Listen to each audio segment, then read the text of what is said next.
Hello, my name is Devin, and I just kind of create content based on like lifestyle, finances, health and fitness, just a bunch of different stuff. And today I want to talk about 5 things that I don't really spend money on anymore. Clubs are a complete waste of money. I don't go to clubs anymore. I used to back whenever I was from like 22 to 27. I would frequently go to clubs with my friends. I don't go to clubs anymore. It's really never been worth it in my opinion. I think clubs are one of the worst ways you could spend your free time, even if it was just hanging out with friends. The music is loud, you can't have a conversation with anybody. You end up spending a charge just to get in there, which could be anywhere from like 10 to 50 bucks. And then you don't really enjoy yourself unless you have a drink or two or 4 or 5. But you end up just wasting your whole time. You end up spending more money than you really think about. You can easily spend $200-300 bucks just in one evening at a club, especially if you buy other people drinks. Just like, yo, you're being buddy buddies, and it's $5-10 bucks here for a drink, and that stuff adds up really quick. You get stuck in the party environment and you're just like, hey, a drink will make us have more fun, but you know what, it really doesn't. You end up regretting any decision you make. You might not think about things you're doing too much. You might become obnoxious to other people. I just end up like, I don't find myself happy the next day that I spent money on having a few drinks. You can do so many things for free that are better. Just enjoy time with friends doing actual stuff. Dancing is cool and all, and it's fun. It is fun. And this is just for me. If you think it's worth it, go for it. I personally don't think it's worth it. I don't have that much fun dancing. I definitely don't have fun drinking. That's one of the things on this list, actually, is drinks. I've just never, every morning, every day after, I've always regretted it. You don't make the wise decisions. You're not in a great environment to make good decisions. I always find myself wishing that I did something more productive or something that I actually felt good about myself doing. So I don't go to clubs anymore. They're expensive, they're annoying, they're loud, and you pretty much regret it most of the times you go. And it's just like things you do if you don't have your own like hobbies and stuff that you want to do, you know?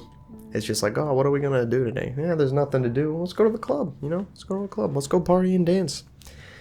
And waste a crap ton of money. So that's one of the things I don't spend money on anymore. I don't eat out whenever I go to work anymore.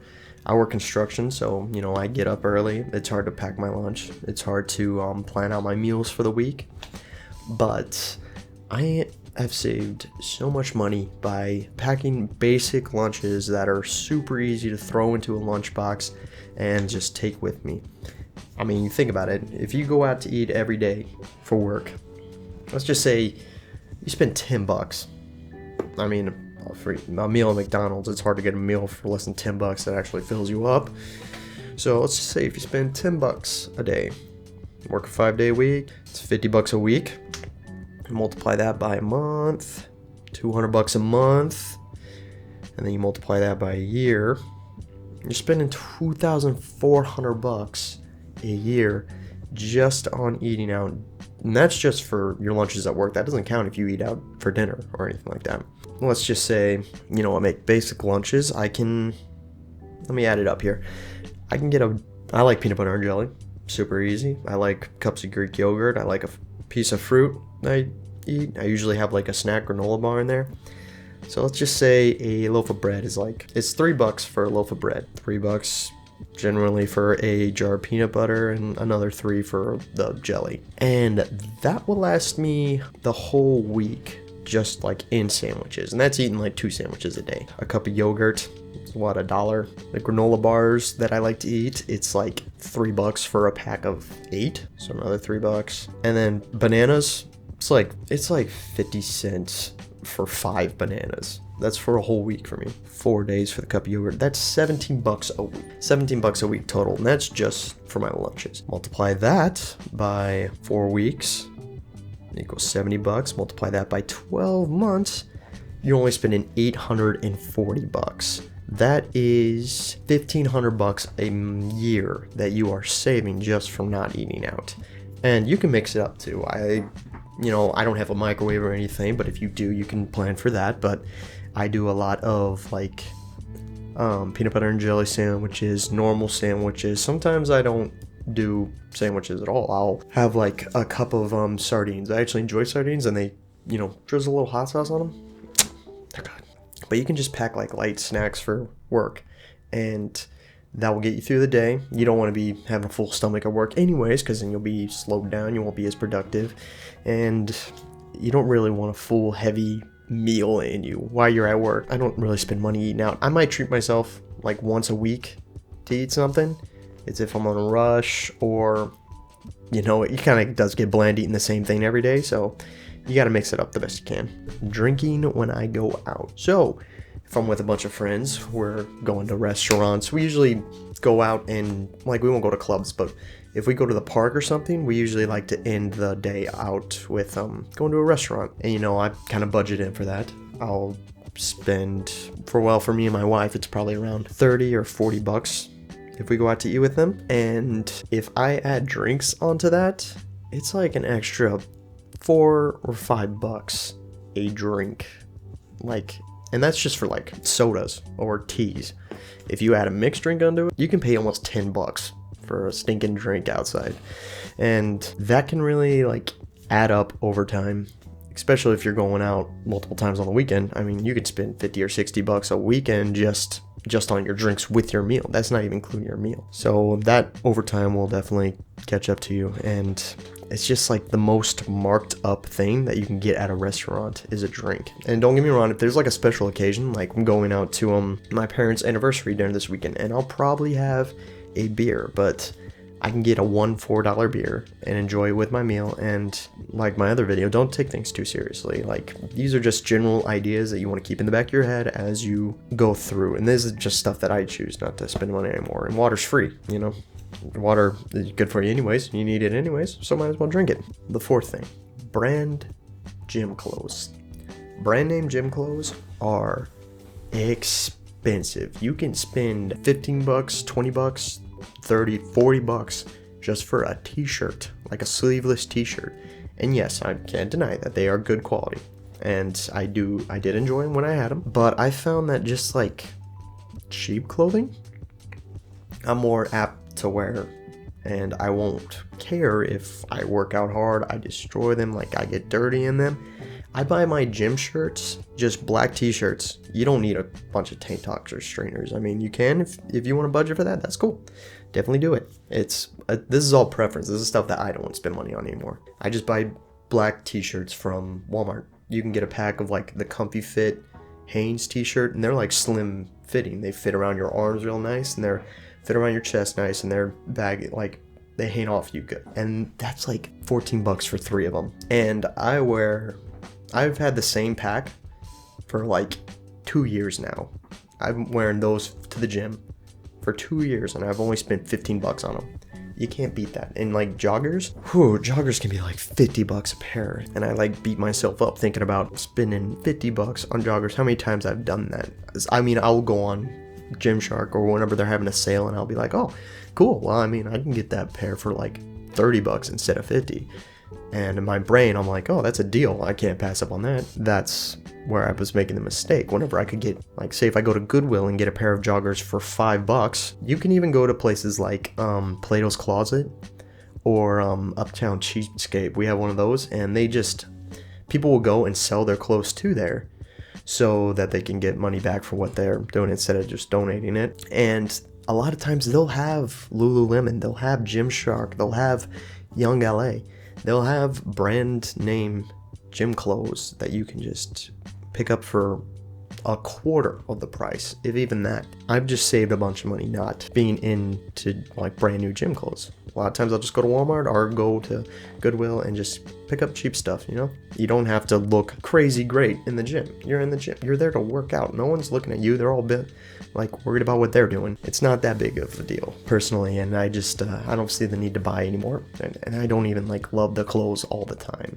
Sometimes I'll get a shirt and I'll be I bought it, but it's okay, but and I find myself just never wearing it. I'm great, wasting money on that. Keeping into the theme of the gym, I don't really buy protein powder anymore. I'm not a bodybuilder. I'm never gonna be a bodybuilder. That's not my career goal. I don't want to be a bodybuilder. I don't really want to be up on stage half naked flexing. I know that that's not what I'm going to be. So why am I going so hard into buying like supplements and protein and all this stuff that I don't need when I can get what I need just from my diet? I get it if I was like a vegetarian, like it's hard to get a lot of protein in that way, but I'm not. I actually love meat. Pause. You know, like 4 ounces, no, like a cup of like chicken, just 1 cup of chicken is like 43 grams of protein. You eat 2 cups of chicken a day, you're at 80 grams of protein for the day. I'm only 165 pounds. You can do a gram for a pound of body weight if you want, but I kind of stick to 0.8 to 0.7. 0.8, I need 132 grams of protein. If I eat 2 cups of diced up chicken, I only need to get 50 grams of protein, and that's not hard. So, like if you have a peanut butter and jelly sandwich, you have 2, so that's what, 16 grams of protein there. The bars I get that are just meal replacement bars, they have 8 grams a piece. I'll eat 2 of those in a day. I'm at 32 there. A cup of Greek yogurt or cottage cheese I throw in, they have about 14. Let's go ahead and say 14. I'm at 46. I'll have either steak, ground beef, or chicken for dinner, and I'll usually do like 2 or 3 cups of chicken. So I'll have 40, 80. Wow, that's a lot. So that puts me at 126, and that's just lunch and dinner. If you have eggs for breakfast, that's what, 8 grams for an egg times 2. That's 142 grams of protein just for like a normal day of eating. It's not even all that much food. And I said I needed 130, so I'm already way over my protein goals. It's really not like that hard to get in the protein you need during a day. And I know, I mean, it is really cheap. It is a cheap way to get protein in if it's something that you really struggle with. But I know whenever I go to buy protein powder, it's like, it can be like close to $80 every time I grab protein powder. And that doesn't get me through an entire month. It only gets me through maybe 3/4 of a month. Yeah, I would say about 3/4 of a month, because I always end up, 2 scoops, not 1, double scoop. It makes it so much easier. All right, I guess I wrote down 6 things that I don't spend money on anymore because I can't keep track of anything. But the last one I don't like to spend a bunch of money on is having multiple subscriptions at once. What I like to do is I will get 1 subscription at a time. I'll find a show that I want to watch. You don't have to download and have the subscription to figure out what's on the account. So like right now we have Disney Plus because I like to watch the Alone series. I like watching camping and outdoors videos. And my wife currently is enjoying Dance Moms. It is, the women on that show are terrible. Do not watch it. I know that that's what we're currently obsessed with. And once we watch all of that, we might see if there's another show on there that we want to watch while we have it. But after we get done with that, we will cancel that subscription and then look on to see what we want for another subscription, or what shows might be on something else that we want to watch. And that way we can still watch stuff, but instead of spending, 40, 30, 40, $50 a month on having multiple subscriptions, we just have the one. And a lot of times they'll have a free month trial that you can, especially if you're like a returning viewer, sometimes they'll give you a free month, and then that's a month you don't have to spend on subscriptions. So it's just a nice little way to save money. Instead of spending double on that throughout the year, you can literally cut it down to half. We try not to watch a ton of TV anyways. Sometimes it works out that way, sometimes it doesn't, but that's about all I got. And those were 5 things that I don't like to spend money on anymore. All right, I appreciate you guys watching. Please, if you don't mind, help me out. You can like and subscribe. Appreciate it. Have a good one.